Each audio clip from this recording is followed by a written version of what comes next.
como São Carlos Borromeu enfrentou a epidemia de seu tempo.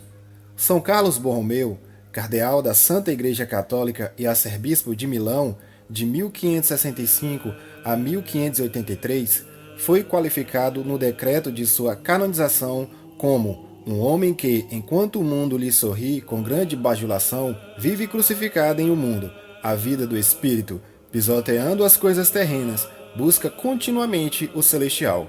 Tudo começou em agosto de 1576, quando começaram os primeiros casos da terrível epidemia de peste. São Carlos estava convencido de que a epidemia era um flagelo enviado pelo céu em punição pelos pecados do povo e que para remediá-la era necessário recorrer a meios espirituais, oração e penitência. Ele censurou as autoridades civis que haviam criptografado sua confiança em meios humanos e não divinos.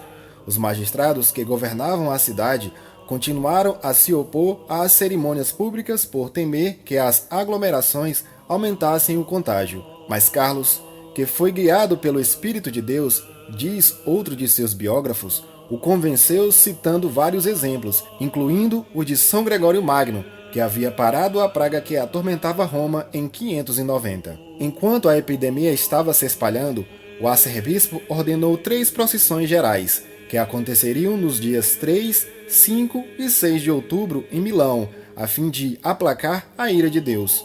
No primeiro dia, mesmo que não fosse a quaresma, o santo impôs cinzas às cabeças de milhares de pessoas reunidas quando ele as exortou à penitência. Após a cerimônia, a procissão foi para a Basílica de Santo Ambrósio. Ele próprio foi à cidade com uma capa e capuz púrpura, descalço, com a corda penitente em volta do pescoço e carregando uma grande cruz. Na igreja, ele pregou na primeira lamentação do profeta Jeremias, Quomodo sed solo civitas fu populo, e afirmou que os pecados do povo haviam causado a justa indignação de Deus.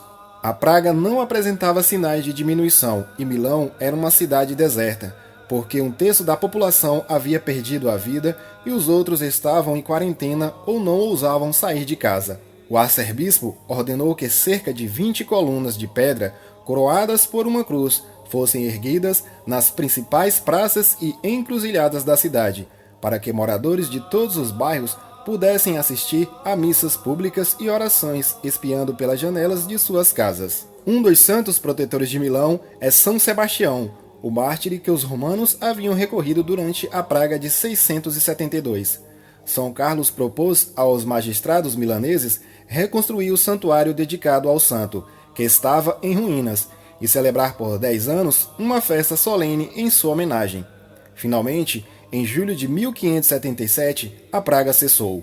São Carlos Borromeu morreu em 3 de novembro de 1584 e está enterrado na Catedral de Milão.